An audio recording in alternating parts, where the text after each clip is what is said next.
A região de cobertura da TV Todo Dia registra até o momento 5 casos confirmados de chikungunya em 2025, segundo dados do painel de monitoramento das arboviroses do estado de São Paulo, atualizados até esta segunda-feira.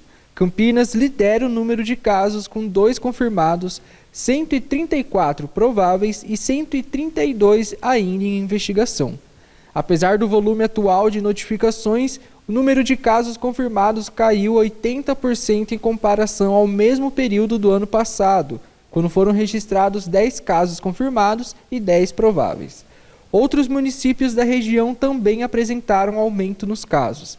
Em Hortolândia, os números subiram para 2 confirmações, 10 casos prováveis e 8 em investigação.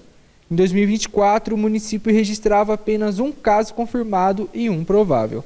Sumaré contabiliza 1 caso confirmado, 7 prováveis e 6 em análise, repetindo o número de casos confirmados no ano anterior, mas com crescimento nos casos prováveis. Em Americana, a situação também mudou. A cidade, que não registrava nenhum caso em 2024, este ano apresenta 1 caso confirmado, 6 prováveis e 5 em análise. Em Nova Odessa, os dados apontam 2 casos prováveis e 2 em investigação. Paulínia registra 1 caso provável e 1 em análise, enquanto Santa Bárbara do Oeste apresenta 3 casos prováveis e 3 em investigação. Nenhuma dessas cidades havia registrado casos no mesmo período do ano passado. O registro dos casos, que ocorre em paralelo ao aumento expressivo dos casos de dengue, pode dificultar o diagnóstico e o tratamento adequado, já que ambas as doenças são transmitidas pelo mosquito Aedes aegypti, também responsável pela transmissão do Zika vírus. É o que afirma a médica infectologista Artemis Kilaris. Tanto para o paciente que está com dengue quanto com chikungunya, na primeira semana, nos primeiros dias de sintoma, como eu disse, os sintomas são muito parecidos. A gente só vai pensar em chikungunya se eu excluir o diagnóstico de dengue. A partir da segunda semana de sintomas, o que a gente tem visto é que a chikungunya, ela causa muita dor nas articulações. Então, isso é um diferencial clínico, de sintoma clínico seria o principal diferencial. Apesar de os casos confirmados ainda estarem em menor escala em comparação a outras arboviroses, o pós-infecção da chikungunya costuma ser mais exigente. Os sintomas podem se tornar crônicos e durar meses, o que impacta diretamente na qualidade de vida dos pacientes. É sabido que a chikungunya ela tem uma evolução mais crônica. Então, o paciente ele pode ficar meses sentindo essas dores articulares, essas dores musculares, que são dores muito fortes. Então, isso pode durar meses, às vezes até por 6 meses o paciente fica sentindo esse quadro de dor, principalmente nas articulações.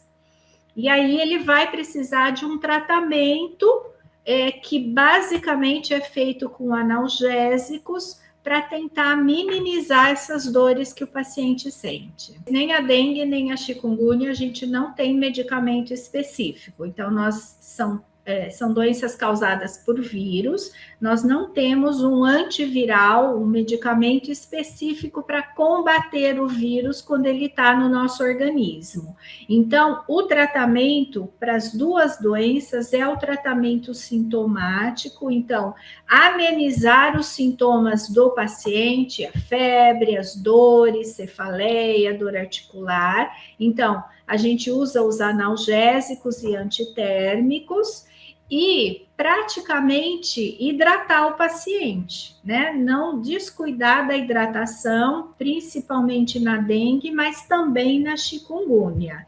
Já numa fase mais tardia, em que o paciente fica com a sequela das dores, e isso só acontece na chikungunya, aí sim o tratamento, muitas vezes o paciente tem que procurar até um especialista em dor ou até um reumatologista para conseguir amenizar e tratar adequadamente essas dores articulares que podem permanecer por meses.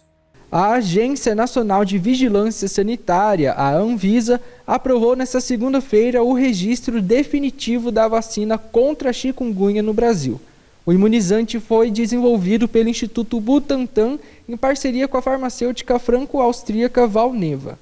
A vacina foi autorizada para pessoas com mais de 18 anos e apresentou alta eficácia e segurança em testes realizados com 4.000 voluntários nos Estados Unidos, com idades entre 18 e 65 anos. De acordo com a publicação na revista científica The Lancet, 98,9% dos participantes desenvolveram anticorpos neutralizantes, com proteção sustentada por pelo menos 6 meses. Felipe Gomes, para a TV Todo Dia.